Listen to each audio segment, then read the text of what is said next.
بسم اللہ الرحمن الرحیم۔ آج کی گفتگو میں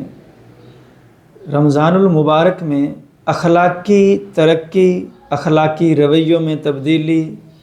اور اخلاقی لحاظ سے ہم اپنے آپ کو بہتر کیسے کر سکتے ہیں، اس حوالہ سے بات کریں گے۔ میرا پہلا سوال یہ ہے کہ رمضان المبارک میں اخلاقی اصلاح کی اہمیت کیا ہے؟ رمضان المبارک میں اخلاقی اصلاح کئی انداز میں کی جا سکتی ہے۔ سب سے پہلی بات تو یہ ہے کہ لغویات سے بچا جائے، جھوٹ کو ترک کیا جائے۔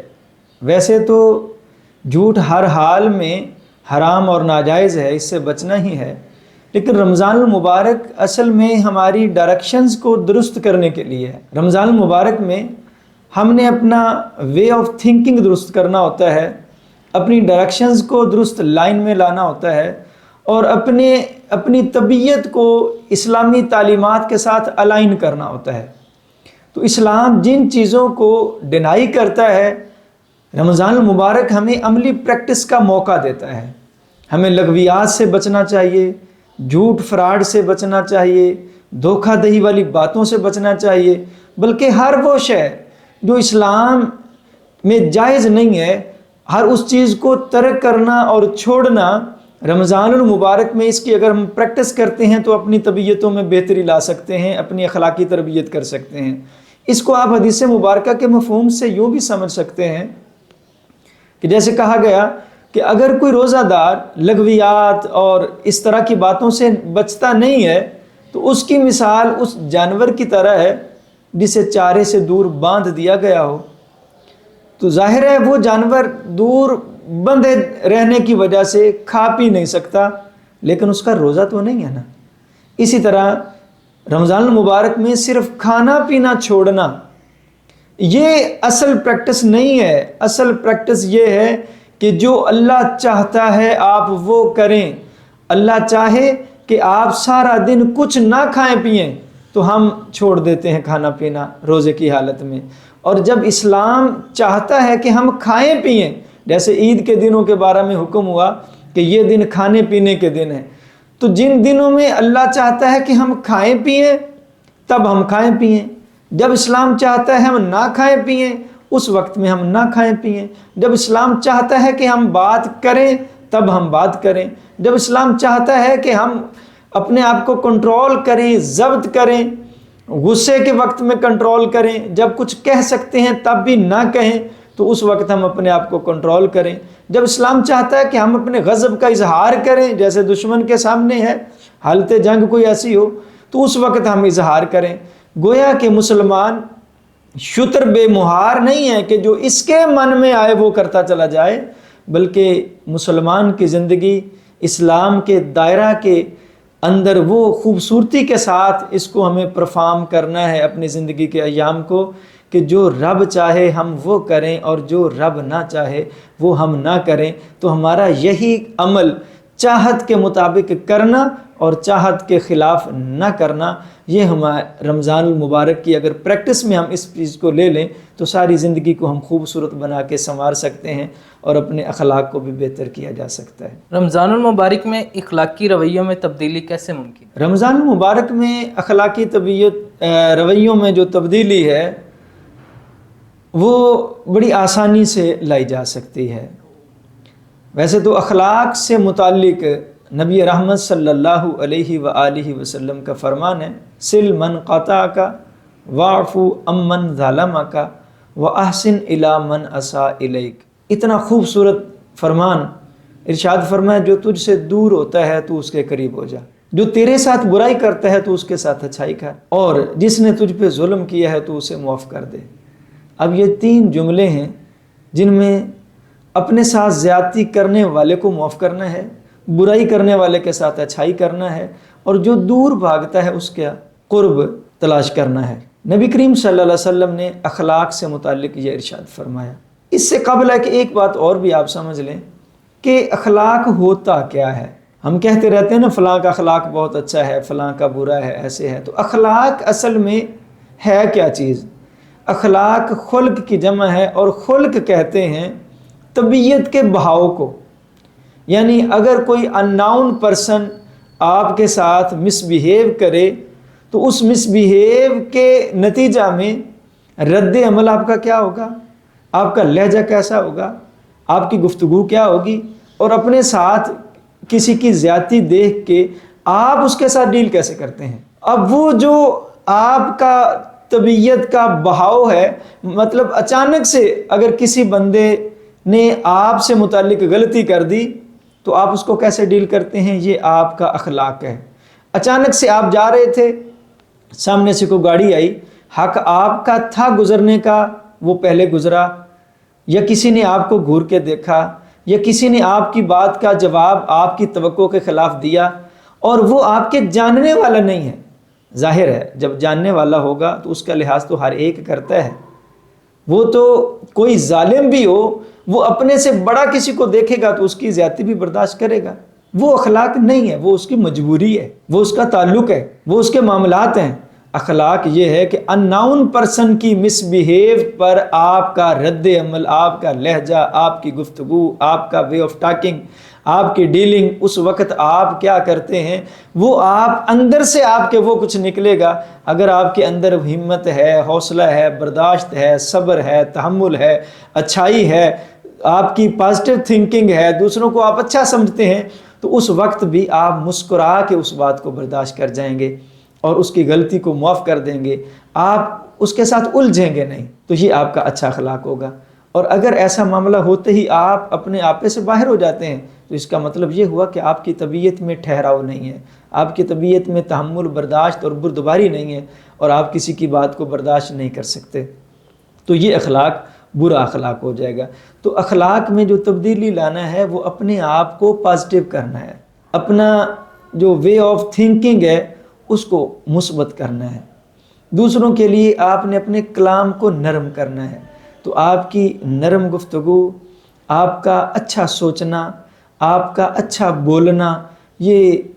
اخلاق میں تبدیلی کے بڑے میجر اسباب بن جاتے ہیں۔ اگر اس پریکٹس کو جاری رکھا جائے تو مجھے اللہ کی رحمت سے بڑی امید ہے کہ ہم اپنی اخلاق کو بہتر انداز میں تبدیلیاں اس میں لا سکتے ہیں۔ رمضان المبارک میں حسن سلوک کو کیسے بڑھایا جا سکتا جی، رمضان المبارک میں حسن سلوک کو بڑھانا، ویسے تو یہ ایک ایسا عمومی سوال ہے کہ ہر لحاظ سے ہی ہمارا اخلاق اچھا ہونا چاہیے۔ البتہ آپ اپنے اخلاق کو اگر اچھا کرنا چاہتے ہیں، بڑھانا چاہتے ہیں، تو رمضان المبارک اصل میں اللہ تعالیٰ نے ایک فضا دی ہے۔ خوبصورت سوال ہے آپ کا۔ یہ ایک اللہ تعالیٰ نے فضا دی ہے، ہمیں چاہیے وہی سارے کام ساری زندگی میں چاہیے جو رمضان میں ہوتے ہیں، یہ ساری زندگی میں عملی پریکٹس ہماری ہونی چاہیے، لیکن ہم پہ غفلتوں کے پردے آ جاتے ہیں، بہت ساری کوتاہیاں ہو جاتی ہیں، تو ہم بھول جاتے ہیں، بہت ساری چیزیں ہم سے پیچھے رہ جاتی ہیں۔ تو پھر رمضان المبارک کا جو گولڈن چانس ہے یہ اللہ تعالیٰ ہمیں عطا فرماتا ہے، اللہ تعالیٰ یہ نیکیوں کا سیزن ہمیں عطا کرتا ہے، اور پھر سے ہم اپنے آپ کو اچھائیوں کے لیے پریپیئر کر لیتے ہیں۔ تو رمضان المبارک میں اپنے اخلاقی رویوں کو جو بڑھانا ہے تو سب سے پہلی بات تو میں یہ کہوں گا کہ اپنے فرائض منصبی کو پورا کرنا، یہ اپنے اخلاق کو بڑھانے والی بات ہے۔ جو آپ کی ذمہ داریاں ہیں، بس اوقات دیکھا جاتا ہے کہ جو ذمہ داریاں ہیں ان سے قطع نظر اور بہت سارے اچھے کام کیے جاتے ہیں لیکن ذمہ داریوں پہ اتنا فوکس نہیں ہوتا۔ تو سب سے پہلی بات جو ہے کہ اللہ اور اس کے رسول صلی اللہ علیہ وآلہ وسلم نے جو آپ پر ذمہ داریاں ڈالی ہیں، حقوق اللہ کی شکل میں ہوں یا حقوق العباد کی شکل میں ہوں، ان ذمہ داریوں کو بطریق احسن پورا کرنا انسان کے اخلاق کو بڑھاتا ہے۔ دوسرا ایلیمنٹ یہ ہے کہ اچھی نصیحت کے ذریعے حسن سلوک کو بڑھایا جا سکتا ہے۔ اچھی نصیحت، آپ جب کسی کو اچھی بات کرتے ہیں، جیسے کہا گیا بندہ مسلمان کے پاس معلومات، مشورہ، یہ امانت ہوتی ہے۔ تو جو آپ کے پاس معلومات ہے، اس معلومات کی روشنی میں آپ دوسروں کو اگر اچھا گائیڈ کرتے ہیں تو یہ بھی حسن سلوک کو، آپ کے حسن سلوک کو بڑھائے گا کہ آپ کے چند لفظوں سے کسی کی لائن آف ڈائریکشن اگر درست ہو گئی، کسی کا وے آف تھنکنگ اگر درست ہو گیا، کسی کی عملی زندگی بہتر ہو گئی، کسی کا گھر میں رہن سہن اگر آپ کے مشورے سے، آپ کی نصیحت سے اچھا ہو گیا، کسی بندے کو آپ نے سمجھایا، واعظ کیا، نصیحت کی، کوئی بات سمجھائی، اس سے اس نے حقداروں کے حق ادا کر دیے، تو اس سے اور زیادہ حسن خلق کو، حسن اخلاق کو کتنا بڑھایا جا سکتا ہے۔ تو یہ نصیحت کے ذریعے، اپنی ذمہ داریوں کو پورا کرنے کے ذریعے، پند و نصائح کے ذریعے، اور بڑی بات کہ آج کل رمضان المبارک کے سیزن میں یہ بات سمجھانا اور آسان ہو جاتی ہے، نماز کی ترغیب کے ذریعے بھی آپ اپنی اخلاقی ترقی اور حسن سلوک کو بڑھا سکتے ہیں۔ ایک ذہن سب بنا ہوتا ہے، آپ دیکھتے ہیں کہ رمضان المبارک میں نمازیوں کی تعداد عام دنوں کی نسبت زیادہ ہوتی ہے، تو نماز کی ترغیب کے ذریعے۔ لیکن یہ میں سمجھتا ہوں کہ ترغیب اس انداز میں دی جائے کہ جس میں دوسرے کی عزت نفس مجروح نہ ہو۔ جو میرا طریقہ ہے کہ کسی کو نماز کی بھی دعوت دیں تو یہ نہ کہیں کہ آپ نماز پڑھتے نہیں ہیں، آپ ابھی بھی نماز نہیں پڑھتے ہیں۔ میں یہ کہا کرتا ہوں کہ بھئی آپ دن کے وقت کام کاج پہ ہوتے ہیں، آپ کی مصروفیت ہے، آپ کی ڈیوٹی ہے، تو جہاں آپ کام کاج کرتے ہیں، ڈیوٹی کرتے ہیں، ظاہر ہے آپ وہاں نماز پڑھتے ہوں گے۔ لیکن شام کے وقت چونکہ آپ گھر آ جاتے ہیں تو شام کی نماز، مغرب کی نماز، عشاء کی نماز، فجر کی نماز آپ مسجد میں ہمارے ساتھ جماعت کے ساتھ پڑھا کریں۔ آپ پڑھتے ہوں گے، گھر میں ضرور آپ پڑھتے ہوں گے، تو آپ تنہا پڑھتے ہیں، کیا ہی اچھا ہو کہ آپ جماعت کے ساتھ نماز پڑھا کریں۔ تو ایسا انداز ہو دعوت دینے کا، ترغیب دینے کا کہ آپ اسے بے نمازی ثابت نہ کریں، آپ اسے اس طرح سے نہ بتائیں، کہیں کہ وہ سمجھے شاید یہ مجھے سمجھتے ہیں کہ میں کہ دینی مذہبی بندہ ہی نہیں ہوں، اس طرح کی سوچ کا نہیں ہوں، بلکہ آپ وہ پڑھتا ہے یا نہیں پڑھتا وہ اس کا اور اللہ کا معاملہ ہے۔ آپ نے ترغیب دینی ہے، ترغیب اتنے خوبصورت انداز سے دیں جو اللہ پاک نے بھی حکم فرمایا کہ میرے راستے کی طرف بلاؤ تو حسن و خوبی کے ساتھ، حکمت کے ساتھ بلاؤ۔ بشروا ولا تنفروا، لوگوں کو بشارتیں دو، اچھی بات سناؤ، ان کو نفرتیں نہ دلاؤ۔ تو جو آپ کا ترغیب دینے کا انداز ہو وہ اتنا خوبصورت ہو کہ اس انداز کے ساتھ بندہ کشاں کھینچا چلا آئے۔ تو ترغیب کے ساتھ بھی آپ حسن سلوک بڑھا سکتے ہیں۔ اسی طرح خیرات کے ساتھ، رمضان المبارک میں خیرات کے جذبات عام دنوں کی نسبت بڑھ جاتے ہیں، تو ظاہر ہے آپ ایک اچھے انداز میں، باوقار انداز میں، اپنی حیثیت اور بساط کے مطابق اگر کسی کی مالی مدد کر دیتے ہیں تو یقیناً یہ بھی آپ کا حسن خلق ہے، یہ بھی آپ کی اچھائی ہے۔ اور بعض اوقات ایسا ہوتا ہے کہ آپ سمجھ رہے ہیں کہ کوئی ڈیزرونگ ہے، کوئی مستحق ہے، لیکن آپ کی پاکٹ اس قدر سٹرونگ نہیں ہے کہ آپ اس کی ہیلپ کر سکیں، اس کے ساتھ اس حالت میں بھی آپ حسن سلوک کر سکتے ہیں۔ اور وہ یوں کہ آپ کسی اور دوست کی توجہ ہی دلا دیں، آپ نے جس دوست کی توجہ دلائی اسے خیرات کرنے کا اجر مل جائے گا، اور جس کی آپ نے مدد کروائی اس کی مالی معاونت ہو جائے گی۔ تو اس انداز میں بھی آپ کا حسن سلوک ایک نہیں بلکہ دو لوگوں کے لیے نفع بخش ہو جائے گا۔ دوسروں کو معاف کر کے حسن سلوک آپ بڑھا سکتے ہیں۔ ہم میں سے ہر شخص خود معافی مانگتا ہے، اللہ سے معافی مانگتا ہے، لوگوں کے لیے، لوگوں سے بھی توقع رکھتا ہے کہ وہ میری گرفت نہ کریں، مجھے معاف کر دیں۔ لیکن توجہ طلب بات یہ ہے کہ ہم خود تو معافی چاہتے ہیں، لیکن ہم دوسروں کو کتنا سا معاف کرتے ہیں؟ کیا ہم میں اتنی ہمت، اتنا جذبہ ہے کہ ہم بھی دوسروں کو معاف کریں؟ تو بھئی اگر تمہیں معافی چاہیے تو تم دوسروں کو معاف کرو، اللہ رب ذوالجلال تمہیں بھی معاف فرما دے گا۔ اس کے ساتھ ہی ایک چھوٹی سی بات کہ بلا بابا جی حضور رحمۃ اللہ تعالیٰ علیہ نے تفسیر نور القرآن میں حدیث مبارکہ نقل فرمائی حضرت عبداللہ بن مسعود کے حوالہ سے کہ حضرت عبداللہ بن مسعود رضی اللہ تعالیٰ عنہ نے نبی رحمت صلی اللہ علیہ وسلم سے سوال کیا کہ یا رسول اللہ صلی اللہ علیہ وسلم، میں چاہتا ہوں میں مقبول الدعا بنوں۔ تو ظاہر ہے آپ کا جب اخلاق اللہ رسول کے ساتھ اتنا اچھا ہو جائے گا تو آپ مقبول الدعا ہوں گے نا۔ عرض کی میں مقبول الدعا بننا چاہتا ہوں۔ آپ نے ارشاد فرمایا 2 چیزوں کا انتظام کر لو، عقل حلال اور صدق مقال، کہ جب تمہارے منہ میں نوالا جائے تو تمہیں یقین ہو کہ یہ حلال کے سوا نہیں ہے، اور جب بھی تمہاری زبان جنبش کرے، حرکت کرے، تمہارے لبوں سے آواز نکلے تو سچ کے سوا کچھ نہ نکلے۔ فرمایا ان 2 چیزوں کا انتظام تم کر لو، پھر دعا تمہارے لبوں سے جو ہی نکلے گی عرش اعظم تک پہنچ جائے گی۔ تو یہ بھی ایک اخلاق کا اعلیٰ ترین معیار اور درجہ ہے کہ آپ حلال کا اہتمام کریں، یہ بھی آپ کا مالی اخلاق ہے، اور آپ سچائی کا اہتمام کریں، یہ آپ کی گفتگو کا اخلاق ہے۔ تو اس کے ساتھ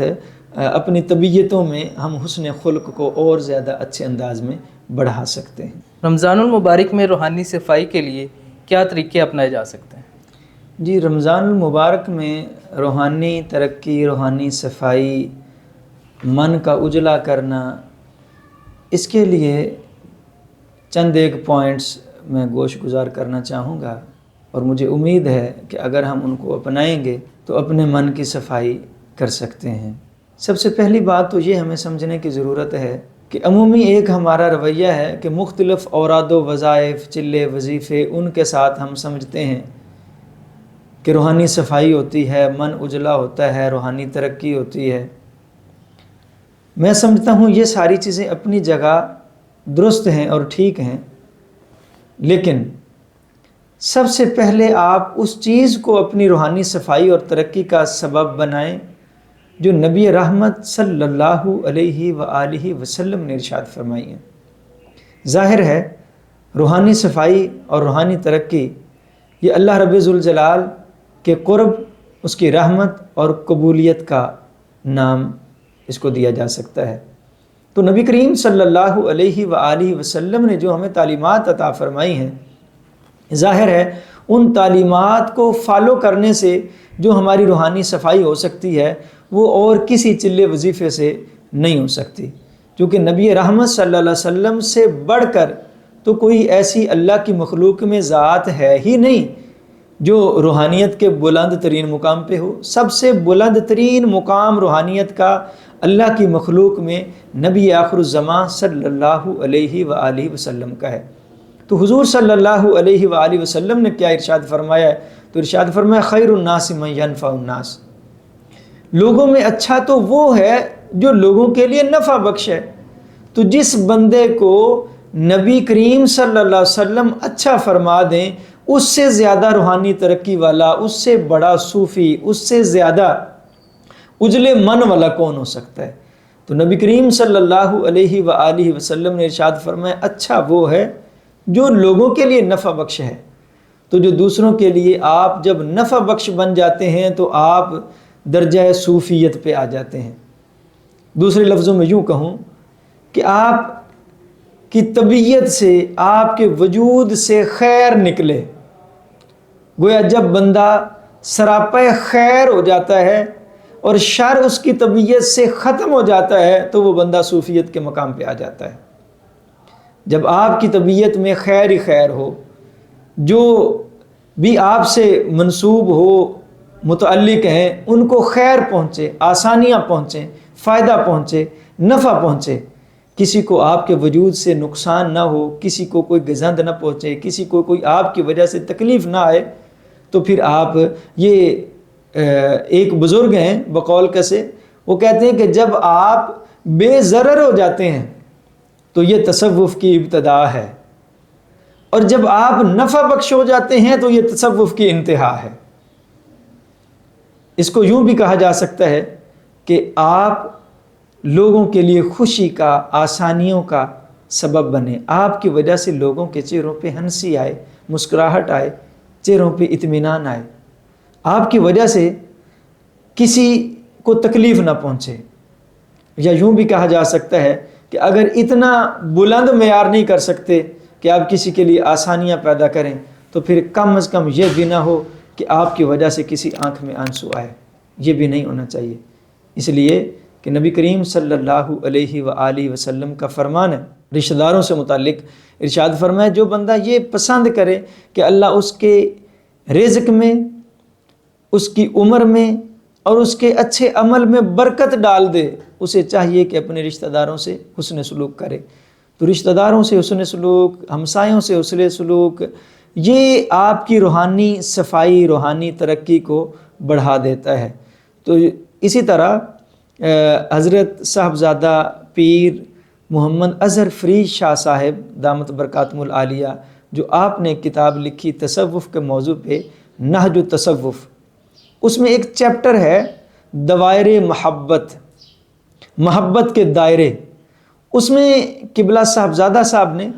بڑی خوبصورتی کے ساتھ تصوف کا ایک الگ سا معیار متعارف کروایا، جس میں چلے وظیفے نہیں ہیں، لمبی لمبی تسبیحیں نہیں ہیں، اور کوئی بہت ساری مشکلات نہیں ہیں عبادت میں، جو مشکلات بندے کو، وہ اس طرح کی چیزیں نہیں ہیں، جو فرائض و واجبات ہیں ان کی ادائیگی کریں۔ اور پھر انہوں نے یہ دوائر محبت میں محبت کے دائرے بتائے، جس میں سب سے پہلے آپ اللہ اور اس کے رسول سے محبت کرتے ہیں، پھر اس محبت کے ذریعے آپ اپنی فیملی سے محبت کرتے ہیں، پھر اسی محبت کے ذریعے آپ اپنے محلہ داروں سے محبت کرتے ہیں، پھر اپنے شہر والوں سے محبت کرتے ہیں، پھر ساری انسانیت سے آپ کی محبت بڑھ جاتی ہے، پھر اللہ کی باقی مخلوقات کے ساتھ بھی آپ کی محبت بڑھ جاتی ہے، پھر وہ ایسی چیزوں کے ساتھ جن کو بعض اوقات قابل نفرت سمجھا دیکھا جاتا ہے، ان چیزوں کے ساتھ بھی اس لیے آپ کی محبت بڑھ جاتی ہے کہ وہ بھی اللہ کی مخلوق ہے، اور پھر یہ محبت بڑھتی بڑھتی آپ کی طبیعت کو ایسے لپیٹ میں لے لیتی ہے کہ آپ سراپائے حب بن جاتے ہیں، سراپائے پیار بن جاتے ہیں، آپ سے محبت پیار کی خوشبو ہر طرف ہر سو پھوٹتی چلی جاتی ہے، اور کسی سے آپ کو کوئی تکلیف نہیں آتی۔ تو صاحبزادہ صاحب نے لکھا کہ یہ بھی تصوف کا ایک مقام ہے کہ اس محبت کے ذریعے آپ اللہ اور اس کے رسول کا وہ قرب حاصل کرتے ہیں جو بڑے بڑے صوفیاء کو حاصل ہے۔ تو میں سمجھتا ہوں یہ بڑی خوبصورت ترتیب ہے، اس کے ساتھ اپنے من کو اجلا اور ستھرا کیا جا سکتا ہے۔